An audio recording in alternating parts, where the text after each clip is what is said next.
Have you ever wondered what happens in the space between your last breath and whatever comes after?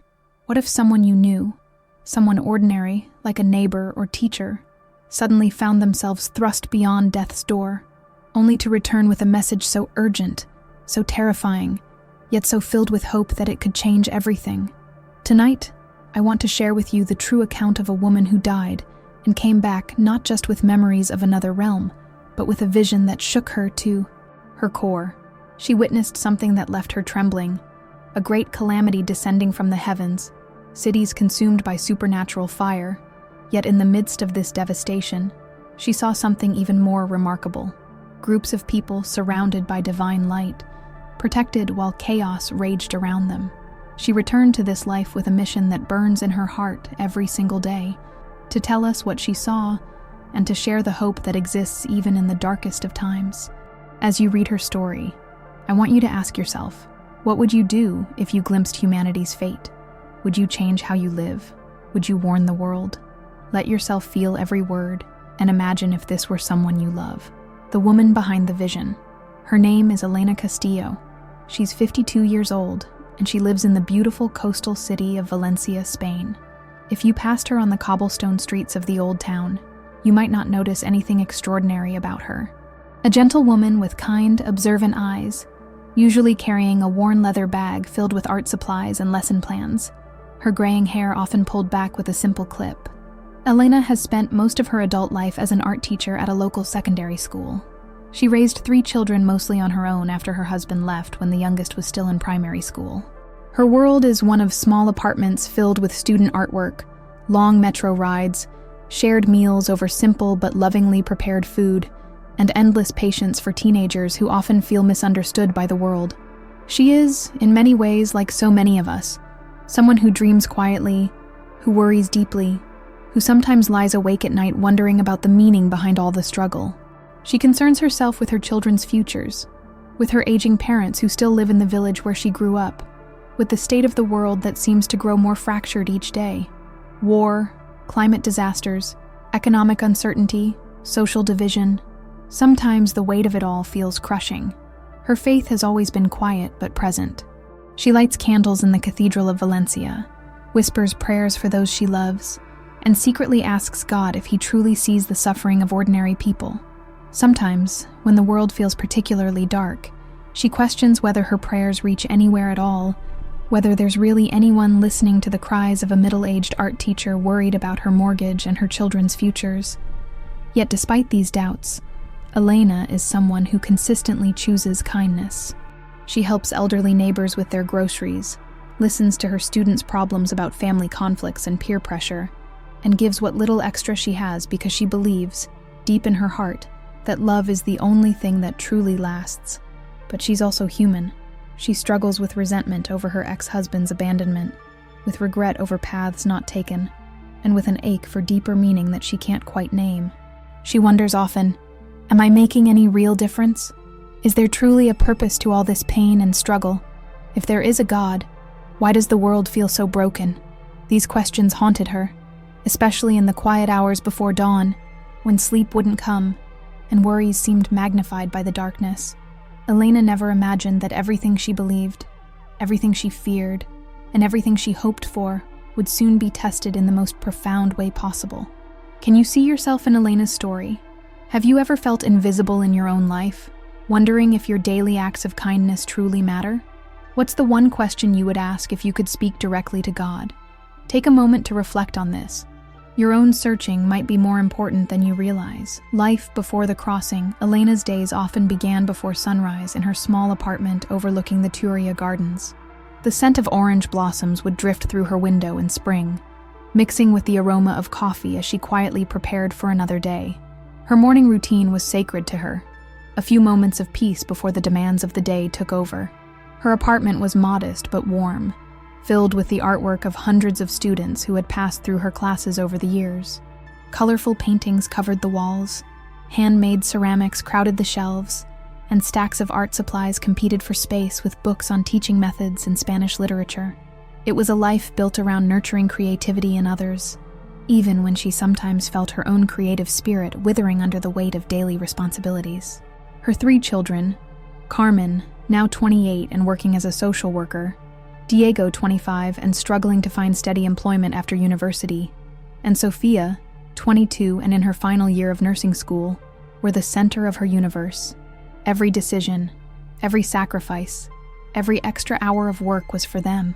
Yet as they grew into their own lives, Elena found herself facing a new kind of loneliness, wondering who she was beyond being their mother and provider.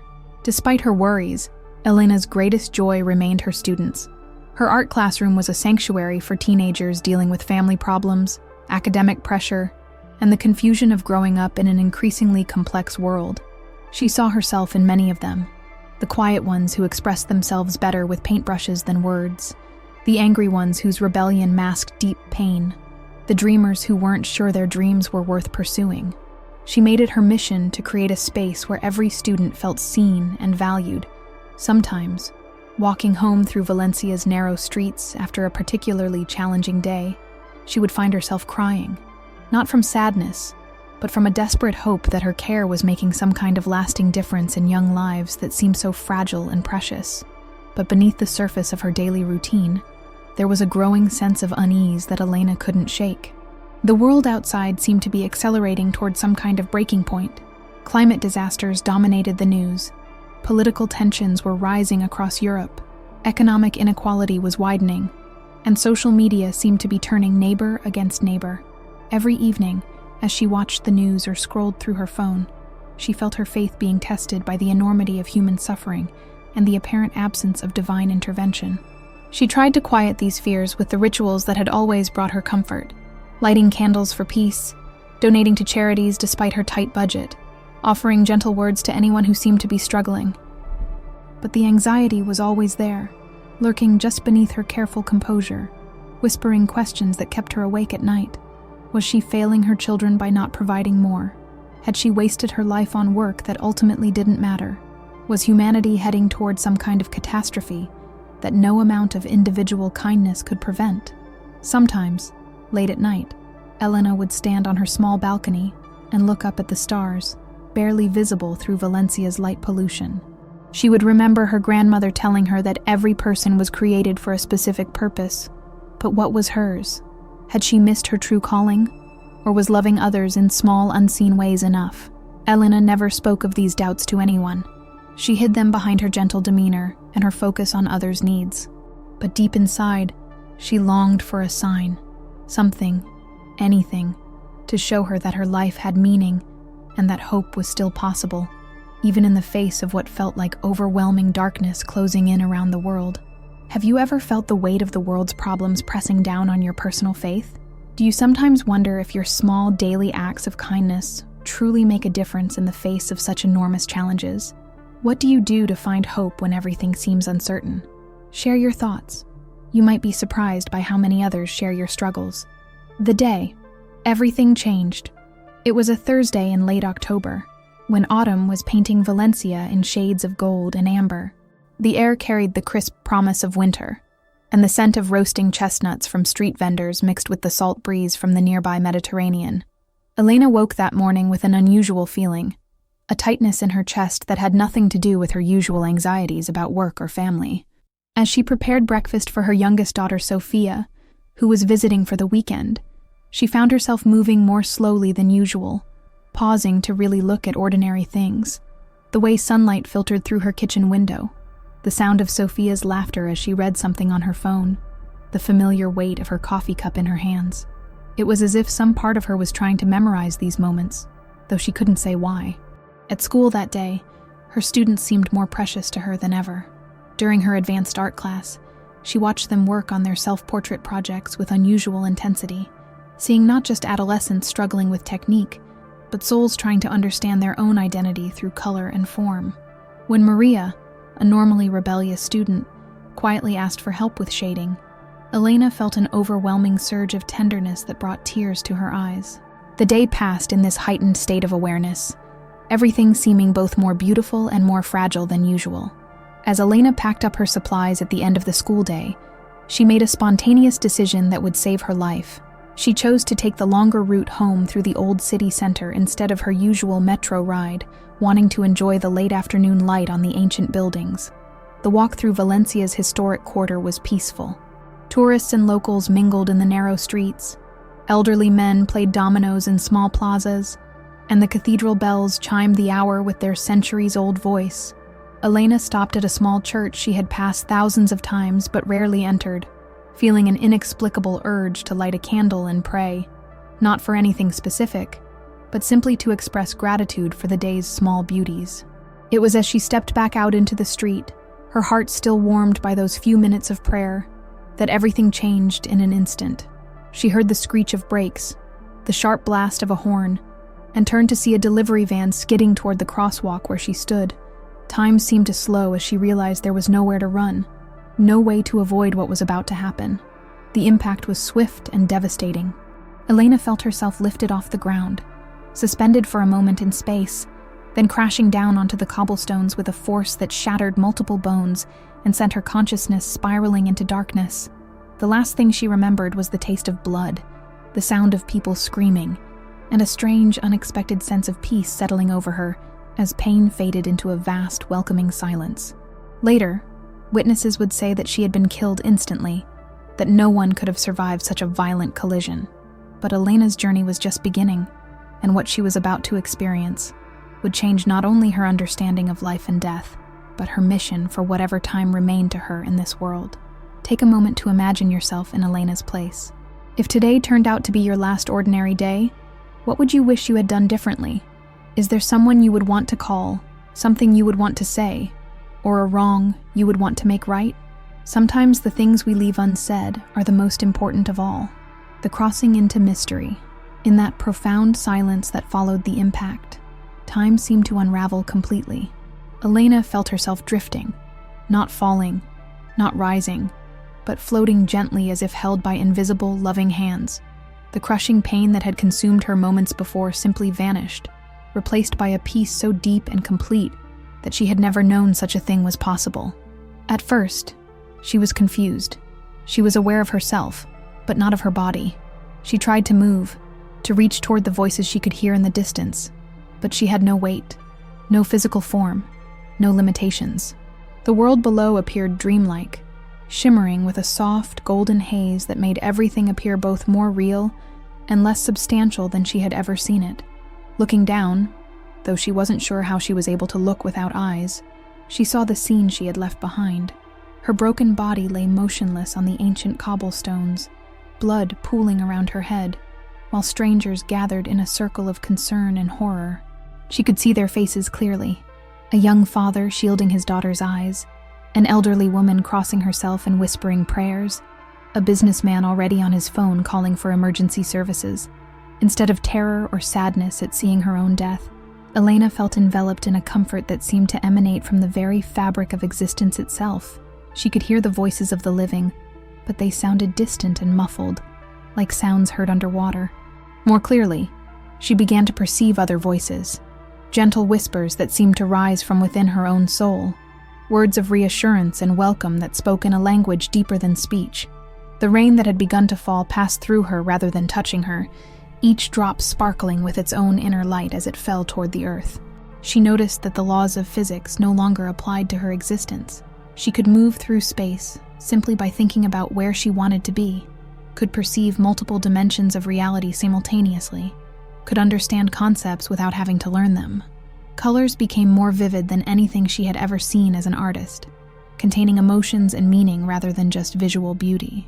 The gray stone of Valencia's buildings pulsed with the prayers and hopes of centuries of believers. The sky, though heavy with storm clouds, seemed to open in places to reveal glimpses of a light so pure and welcoming that it brought tears to her consciousness. Though she no longer had eyes to cry, sounds lost their harsh edges and became music, the rhythm of raindrops, the beating of human hearts, the whisper of collective sorrow and hope from the crowd below. Elena felt herself being drawn upward, not by any external force, but by an irresistible longing, a memory of home that she had forgotten she possessed. As she rose higher above the ancient city, she could see Valencia spreading out below her in all its beauty and complexity, the modern city of arts and sciences gleaming in the distance, the fertile farmlands of the surrounding region, the Mediterranean stretching endlessly toward the horizon. But more than the physical landscape, she could perceive the spiritual reality underlying everything. Streams of light connecting heart to heart, prayers rising like incense from thousands of homes, and a vast web of love and longing that bound all living things together. For a moment, she thought of her children, of her students, of the life she was leaving behind. She tried to hold on to regret, to sadness, but these emotions seemed to dissolve in the face of an overwhelming understanding that every moment of kindness, every word of encouragement, every act of love she had ever given was part of an eternal tapestry that could never be destroyed. She was not alone. She sensed other presences around her, beings of light and love who communicated without words, sharing emotions and understanding in ways that transcended human language. There was no fear here, only welcome, acceptance, and a joy so profound that it transformed every shadow of pain or doubt she had ever carried. In this space between worlds, Elena felt herself expanding, becoming part of something infinitely larger than her individual story. She understood, without being taught, how precious and fragile human life truly is, how every choice matters, how even the smallest acts of compassion send ripples across eternity. It was then that she became aware of a new light growing stronger ahead of her, calling her forward with a love so powerful that every cell of her being responded with recognition and longing. She knew, without doubt, that she was approaching the source of all love, all hope, all meaning, and that what she was about to witness would change everything. Pause and imagine this moment in your own life. If you could see your existence from this eternal perspective, what would stand out as truly important? Would you be surprised by what mattered most? Or by the ways you had touched others without even knowing it? Sometimes seeing our lives through divine eyes reveals truths that daily worries obscure. The divine encounter. As Elena moved toward the growing light, she found herself in a realm that defied every attempt to describe it in earthly terms. It was a place where light itself seemed alive, pulsing with consciousness and love, where colors existed that had no names in human language, where the very air resonated with music that was felt rather than heard. The landscape around her was both vast and intimate, rolling fields of what appeared to be living crystal, flowers that sang with voices like angel choirs, rivers flowing with liquid starlight that reflected not just images but memories, hopes, and dreams. Every element of this place seemed to pulse with the same divine energy, creating a harmony so perfect that Elena felt her spirit singing in response. And then, emerging from the heart of that radiant light, she saw him. She knew immediately who this was, though he appeared nothing like the pale, European Jesus of the paintings in her childhood church. His features were distinctly Middle Eastern, his skin bronzed by the Palestinian sun, his hair dark, and his eyes deep brown. But what struck her most powerfully was not his physical appearance, but the love that radiated from him. A love so complete, so all-encompassing, that every fear, every shame, every doubt she had ever carried simply melted away in its presence. When he looked at her, Elena felt completely known in a way she had never experienced. Not just her actions and words, but every secret thought, every hidden wound, every moment of both goodness and failure was visible to him. Yet instead of judgment, she felt only acceptance, understanding, and a tenderness so profound it brought her to her knees, though she no longer had knees to kneel with. "Elena," he said, and her name spoken by his voice sounded like coming home after a lifetime of wandering, like every prayer she had ever whispered finally being answered. "My beloved daughter, welcome." She tried to speak, to apologize for her doubts, her failures, her ordinary life that seemed so small in the presence of such magnificence. But he reached out, and his touch was more real than anything she had ever felt, and placed his hand over her heart. In that instant, every burden she had carried, every regret that had haunted her, every fear about her worth or purpose, was washed away in a flood of grace. Without words, he showed her the truth she had longed to know, that every act of kindness in her classroom, every moment of patience with a difficult student, every time she had chosen love over frustration, had created ripples of light that spread far beyond what she could see. Her simple, ordinary life had been anything but ordinary in the eyes of eternity. "You are not here to stay," he continued, his voice carrying both infinite gentleness and unmistakable authority. "I have something to show you, something the world needs to know. What you are about to see will be difficult to bear, but you must see it, because you must return and warn them. Elena felt a tremor pass through her spirit. Not fear, but a sensing of the magnitude of what was coming. She looked into his eyes and saw there not only love, but a deep sorrow for humanity, a grief for choices being made, and paths being chosen that led away from light and toward destruction. "The world you know stands at a crossroads," he explained, his hand still resting over her heart, filling her with strength for what was to come. What has been hidden is about to be revealed. What has been building in the darkness is about to break forth. But remember, even in the darkest hour, my love remains. Even in the fiercest storm, there is shelter for those who seek it. As he spoke these words, the peaceful realm around them began to shift, and Elena realized she was about to witness something that would change not only her understanding of the future, but her entire mission for whatever life remained to her on Earth. If you could stand before the source of all love and acceptance, what would you most want to say or ask? Do you believe that every act of kindness, no matter how small or unseen, truly matters in the grand scheme of existence? Sometimes understanding our eternal significance can transform how we view our daily struggles and choices. The vision of cosmic fire. Suddenly, the beautiful landscape around Elena began to fade, replaced by a new and terrifying vision that unfolded before her like a cosmic window, opening onto the future of Earth itself. She found herself suspended high above the planet, able to see continents, oceans, and cities with perfect clarity, as if viewing the world through divine eyes. At first, the Earth appeared as she had always known it, vibrant, beautiful, teeming with life. She could see people in every corner of the globe living their daily lives, children playing in parks, families sharing meals, workers hurrying through busy streets, lovers walking hand in hand. The sight filled her with both love and heartbreak for the precious, fragile nature of human existence. Then the sky began to change. Dark clouds gathered with supernatural speed, rolling across the heavens like a tide of judgment. But these were not ordinary storm clouds. They pulsed with an inner fire, crackling with energy that seemed to bend the very laws of nature. The air itself became charged with electricity, and Elena could feel the earth holding its breath in anticipation of what was coming.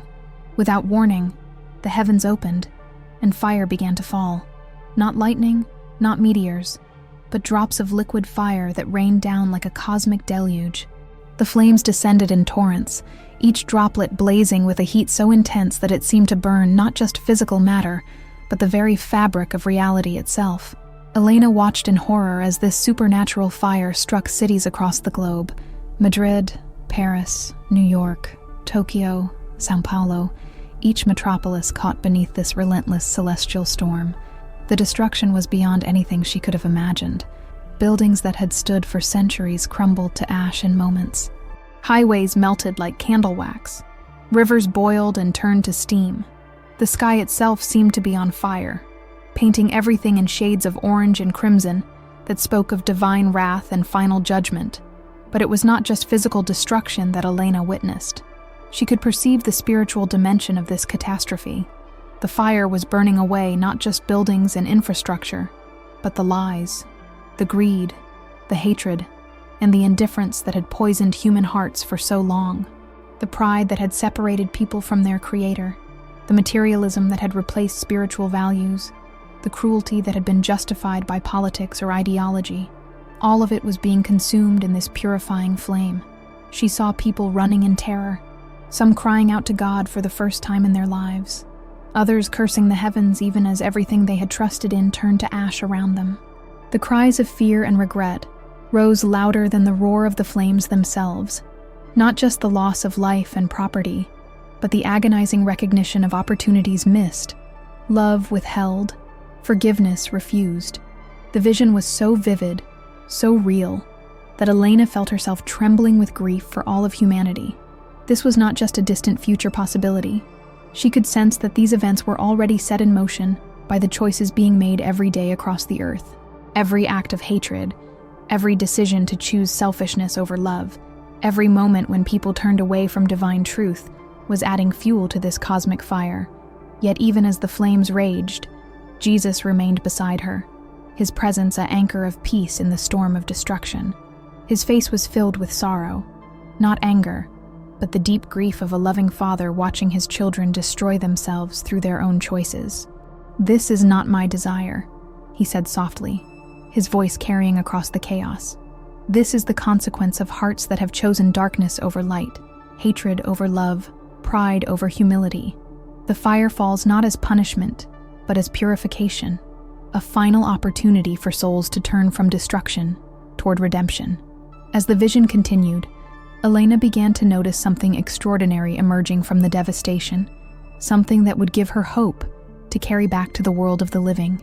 Take a moment to absorb the weight of this vision. What do you think drives humanity toward self-destruction? In your own life, are there patterns of choice that create more division than unity, more fear than love? Sometimes recognizing our personal contribution to the world's problems is the first step toward becoming part of the solution.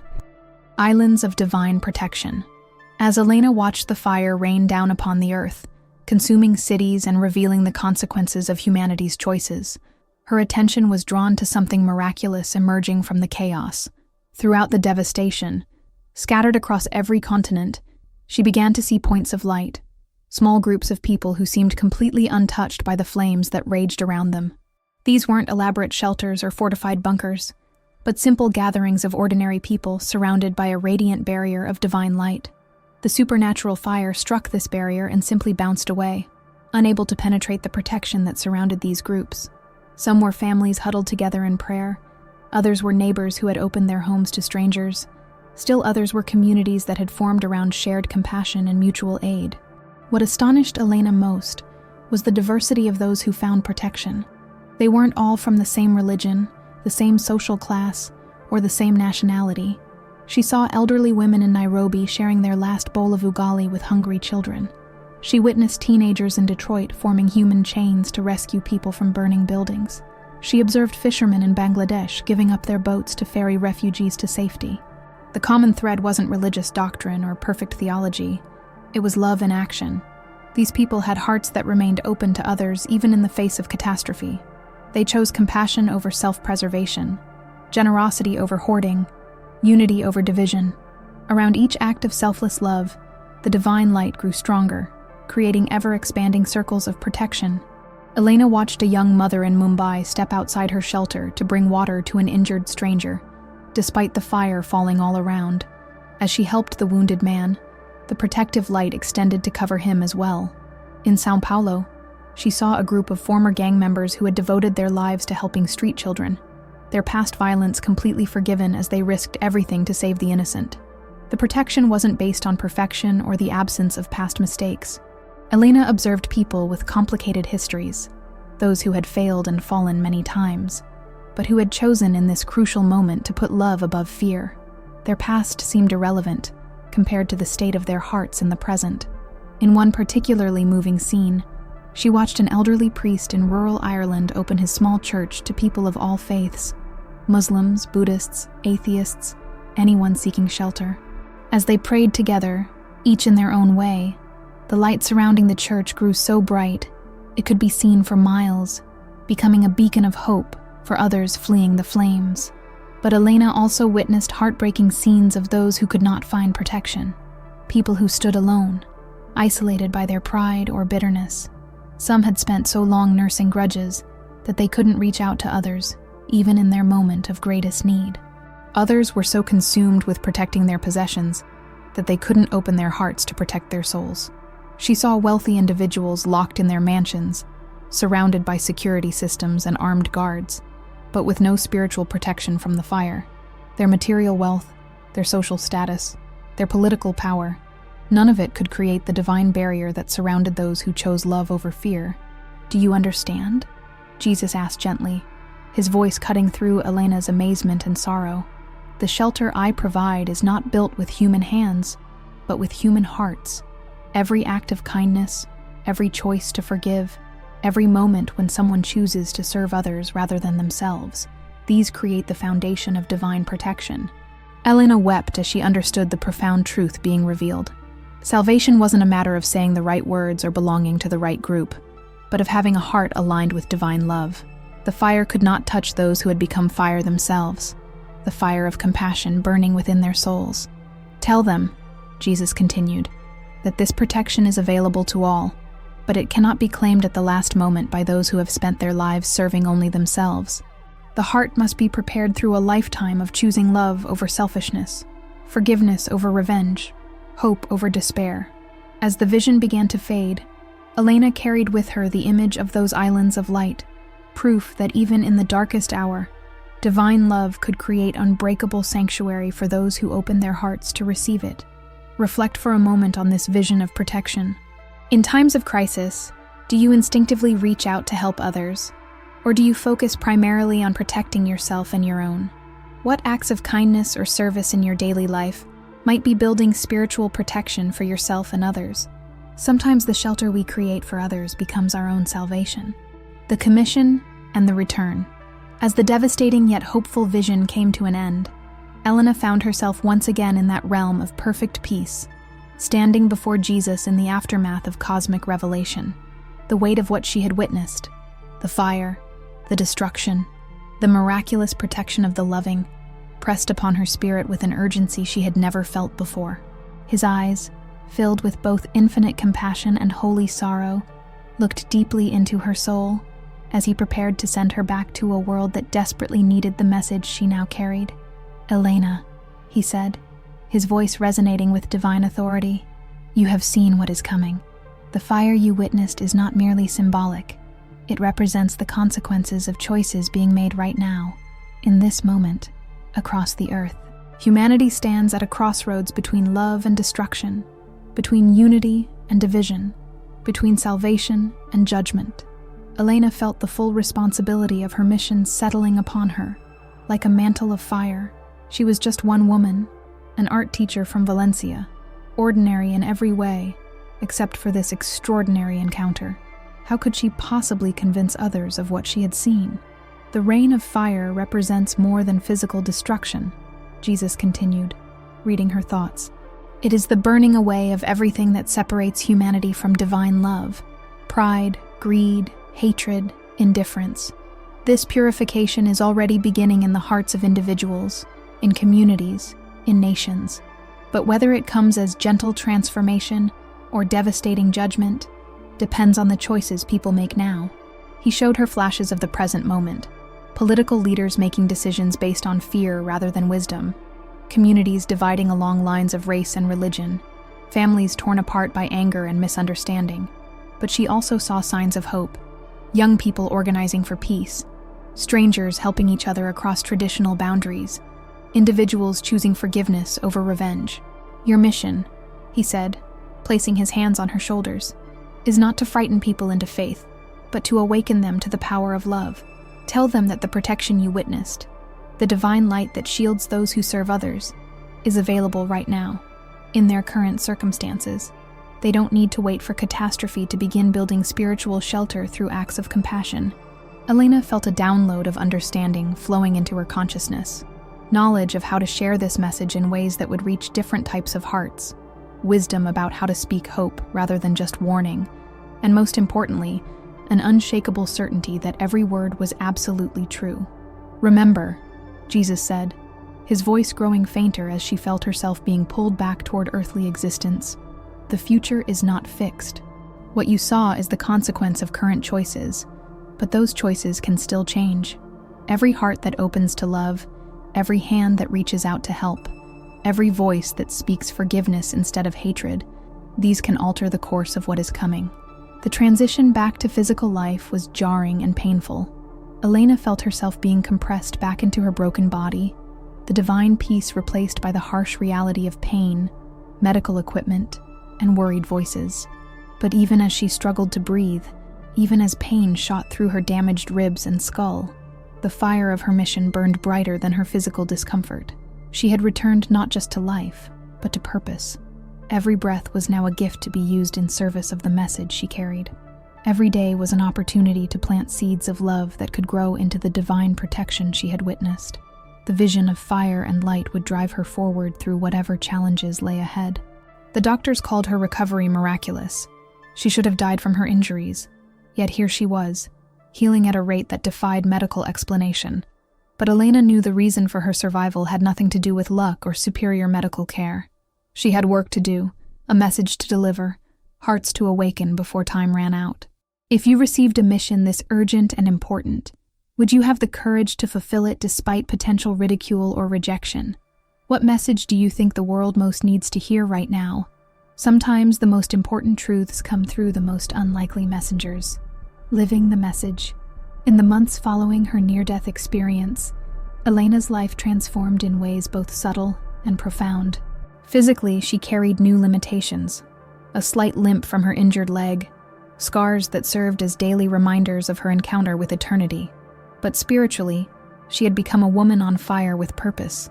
Her return to teaching was marked by a new intensity of care for her students. Where once she had seen teenagers struggling with art techniques, she now saw souls wrestling with questions of identity and meaning. Every difficult student became an opportunity to practice the divine love she had experienced.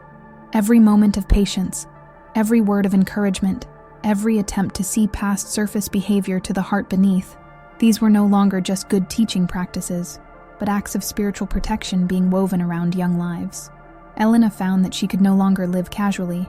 The vision of the rain of fire had burned away her ability to ignore small opportunities for kindness, or to postpone difficult conversations that needed to happen. She reached out to her ex-husband, offering forgiveness for old wounds. She began spending more time with elderly neighbors, understanding now that every act of service was building spiritual shelter not just for others, but for herself. But perhaps the most challenging aspect of her transformation was learning to share her experience.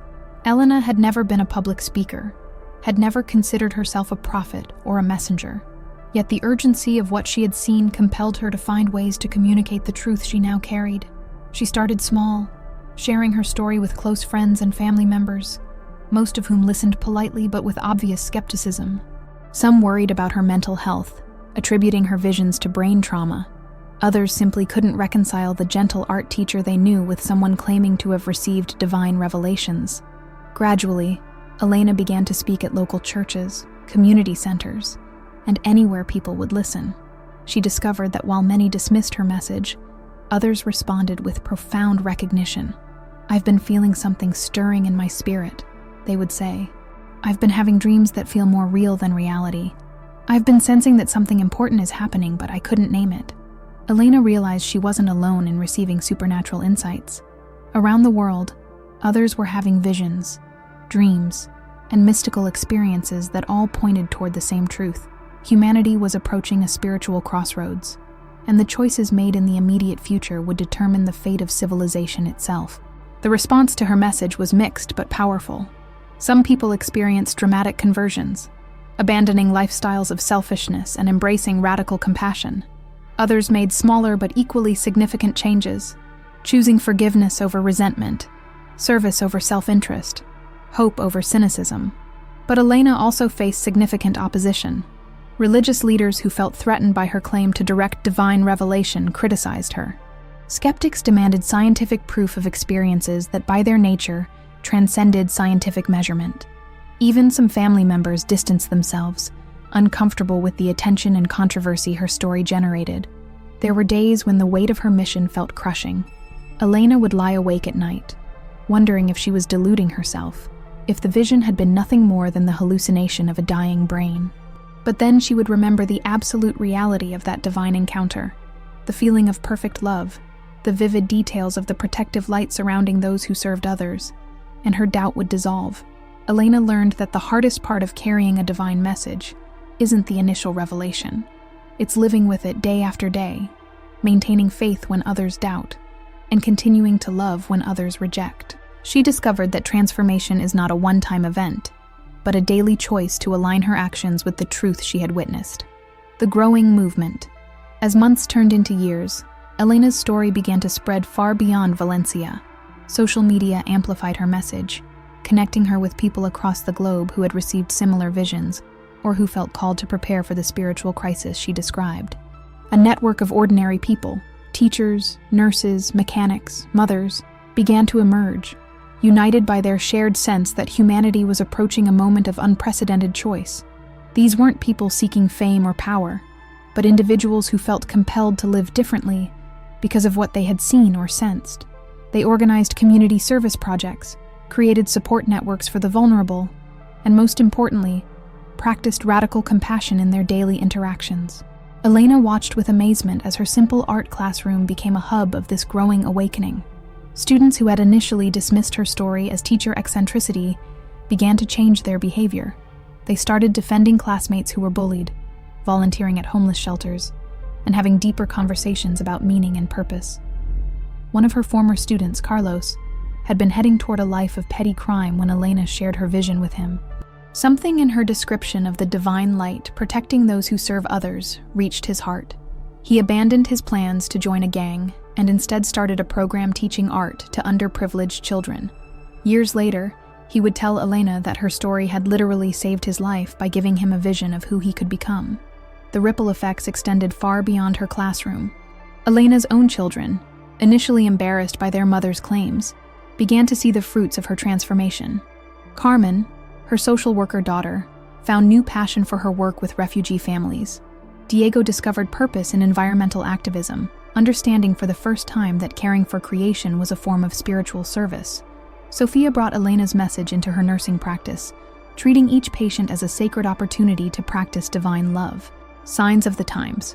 As Elena continued to share her message, she began to notice signs that the spiritual crisis she had witnessed was already underway. Natural disasters seemed to be increasing in frequency and intensity, but more significantly, she observed a spiritual polarization happening across society. People were choosing sides with increasing clarity and commitment. Some were awakening to deeper levels of compassion and service, while others were becoming more entrenched in selfishness and hatred. The middle ground of comfortable indifference was disappearing as external pressures forced people to decide what they truly valued. Elena saw families dividing not over politics or economics, but over fundamental questions of how to treat other human beings. She watched communities either coming together in mutual support or fragmenting into hostile factions. The protective light she had witnessed in her vision seemed to be forming around groups that chose unity and service, while isolation and fear surrounded those who chose division and self-protection.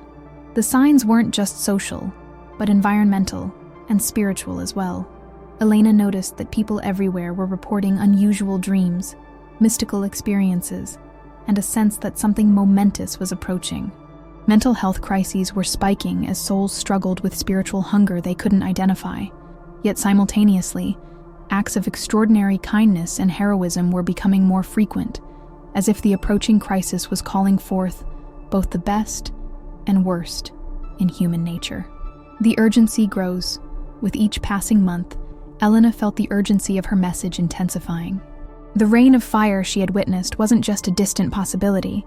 It was the inevitable consequence of choices being made right now. Every act of hatred, every decision to prioritize wealth over welfare, every moment when people turned away from those in need was adding fuel to the cosmic fire. But the vision had also shown her reason for hope. The divine protection she had witnessed wasn't reserved for a select few, but was available to anyone willing to open their heart to love and service. The choice was still available, but the window for making it was narrowing. Elena began to speak with greater boldness, knowing that time was running short. She shared her story at universities, wrote articles for magazines, and eventually wrote a book that reached thousands of readers worldwide. Each time she spoke, she emphasized the same crucial points. The coming crisis wasn't punishment, but purification, an opportunity for souls to choose between love and selfishness before the consequences became irreversible. The protective light she had witnessed was real and available now, built through daily acts of compassion and service. Every person had the power to become part of the solution by choosing love over fear in their immediate circumstances. Most importantly, the future wasn't fixed. What she had seen was a warning, not an inevitable fate. If enough hearts awakened to the power of divine love, if enough people chose service over selfishness, the rain of fire could be transformed from destructive judgment into purifying grace. The call continues today. Elena continues her mission with the same urgency that has driven her since her return from death. Now, in her late 50s, she has seen some of her predictions beginning to manifest. Increased natural disasters, social upheaval, spiritual polarization, but also the growth of communities committed to radical compassion. Her message remains simple, yet profound. The time for choosing is now. Every day, in countless small decisions, people are either building spiritual protection through love and service, or adding to the spiritual darkness that makes catastrophe inevitable. The reign of fire is real, but so is the divine light that can shelter humanity if enough hearts open to receive it. Elena's story has inspired thousands to examine their own lives, to ask the hard questions about their priorities and choices. Her vision of divine protection has given hope to those who felt powerless in the face of global crises, showing them that every act of kindness creates ripples of light that extend far beyond what they can see. A personal invitation. As Elena's story reaches you now, she would want you to know that her experience wasn't meant just for her. It was meant for everyone willing to hear it. The divine love she encountered isn't reserved for mystics or saints, but is available to anyone who opens their heart to receive it. The protective light she witnessed isn't built through perfect theology or flawless living, but through the daily choice to serve others rather than ourselves.